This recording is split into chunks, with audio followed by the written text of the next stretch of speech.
Hello YouTube, 731 Tim here. Got a little project going on. This is my father-in-law's, it's a 2006 Toyota Tundra. And he called me the other day and his fan will not work. Also noticed the air button will not light up, but it does appear recirculate's working. I hit that, I can hear the actuator change in there. These here, I believe, are cable operated, or they feel a little cable operated. But anyway, so start troubleshooting. First thing is always the easiest. Look at the fuse panel.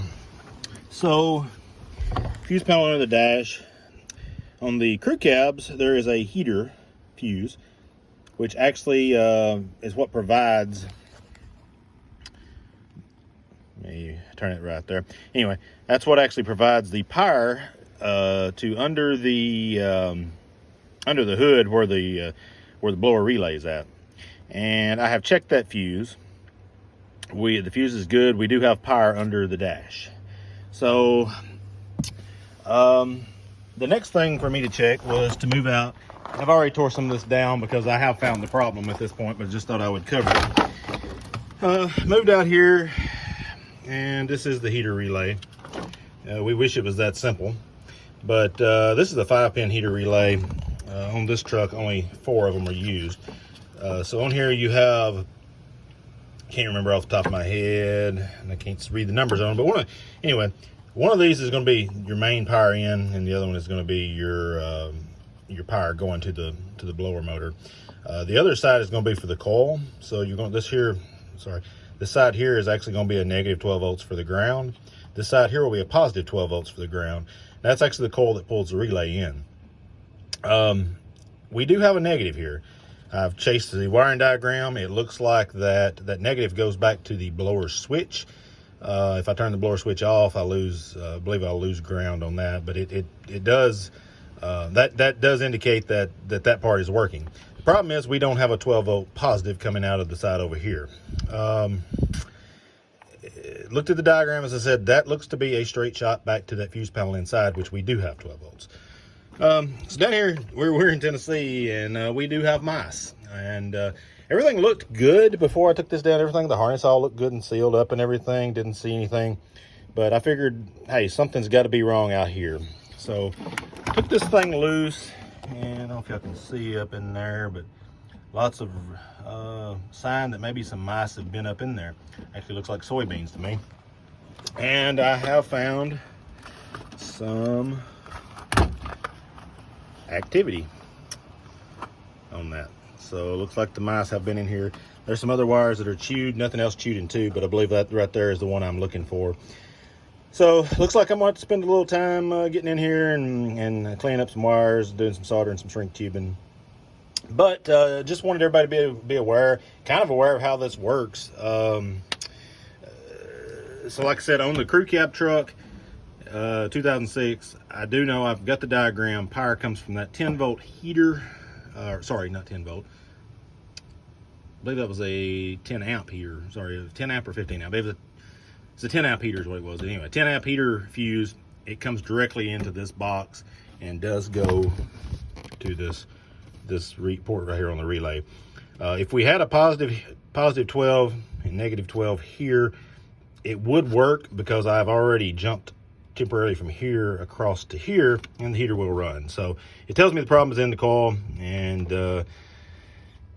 I do know that when I was doing a little looking, things got a little different. Looks like the standard cabs and the access cab models, that fuse in the cab is actually a different fuse. It is the I believe it's set in the diagram, the gauge fuse.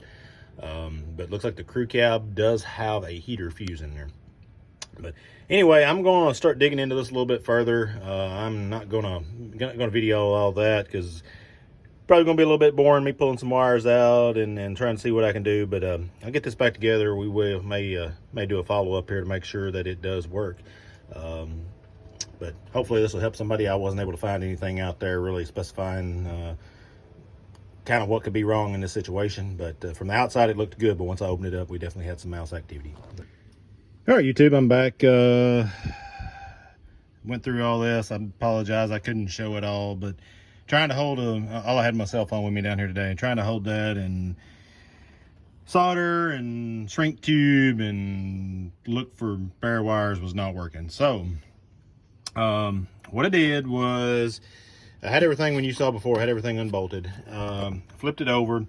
These bottom, let me get in here, these bottom right here where these wires goes in, that is taped to the bottom half of that fuse panel. I've already, when y'all saw that before, I'd already had that all taken apart, but when I put it back together, you need to tape that all back together.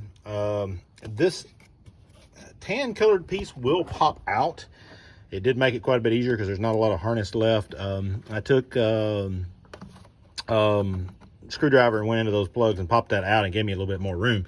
What I did learn is, looking at the diagram, there is a couple connectors between actually between the indoor fuse panel and this relay, but it was a red wire with a yellow stripe on it. It came into a connector on this panel right up here.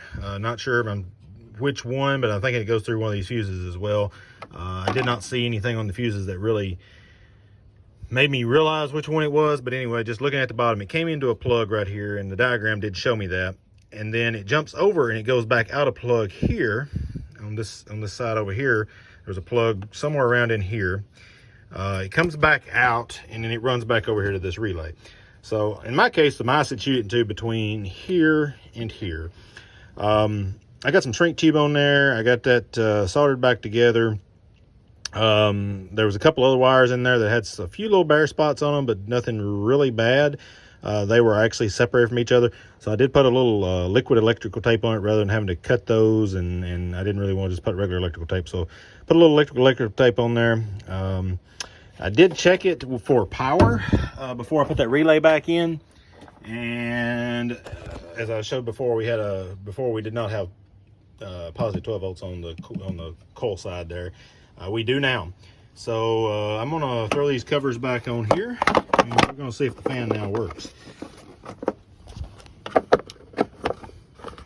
Well, I say I'm going to throw them back on there.